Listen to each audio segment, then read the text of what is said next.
নমস্কার, আমি অ্যাস্ট্রোলজার যোগমায়া আখি।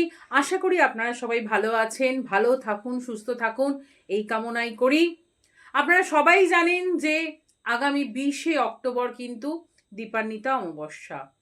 আর এই দীপান্বিতা অমাবস্যার জন্য আজকে একটি ছোট্ট টোটকা বলবো। দেখুন, মানুষ আমরা কেউ বলবো না যে আমাদের বিপদ আসে না বা আমরা কোনো নাটা ঝামটার মধ্যে দিয়ে হয়তো জীবনযাপন করছি না।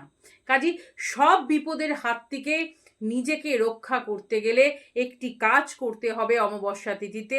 অমাবস্যা যখন লাগবে ঠিক সেই সময় না, আমি বলবো ঠিক সন্ধ্যাবেলা ক্রিয়াটি করুন। অবশ্যই আপনার নিকটবর্তী কোনো যদি মন্দিরে যেখানে পুজো হচ্ছে বা কোনো প্যান্ডেলে যদি পুজো হয়, সেখানে গিয়ে আপনার মনস্কামনা জানিয়ে 108টার লেবু লেবু যে পাতি লেবু আছে, সেই 108টা লেবু দিয়ে মালা গেঁথে মাকে আপনি জানিয়ে আসুন সেই দিন।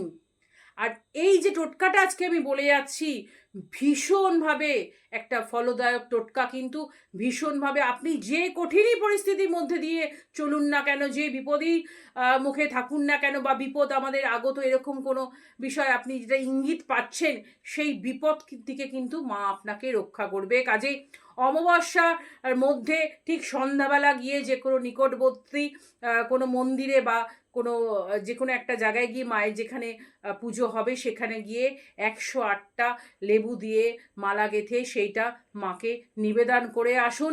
নিজের মনোবাসনা, নিজের মনস্কামনা জানিয়ে দেখবেন আপনি আপনি বুঝতে পারবেন যে কত সুন্দরভাবে আপনার জীবন সুন্দর হয়ে উঠেছে, আর যে বিপদগুলো রয়েছে সেগুলোর থেকে কিন্তু আপনি মুক্তি পাবেন। কাজেই এই টোটকাটি অবশ্যই করবেন।